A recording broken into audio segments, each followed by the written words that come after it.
Rekonstruksioni i kinemas Republika po i afrohet fazës finale pas një ndërhyrje tërësore në infrastrukturë, arredim dhe teknologji. Projekti ka përfshirë kualifikimin e plotë të ambienteve të brendshme të jashtme, duke e kthyer këtë objekt në një hapësirë kulturore moderne dhe të standarde bashkëkohore.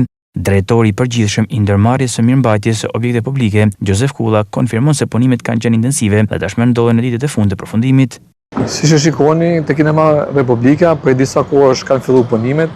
Punimet janë përqendruar në gjitha ambientet e kinema Republikës. Aktualisht po punojmë në dy ambiente, ambientin e jashtëm dhe ambientin e brendshëm.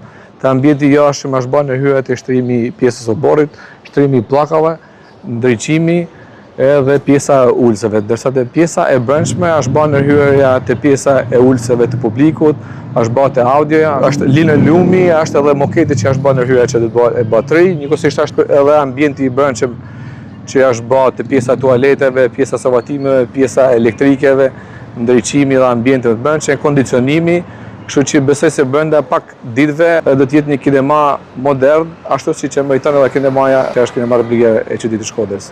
Me këtë investim të rëndësishëm, kinemaja Republika s'është do hap dyert për publikun.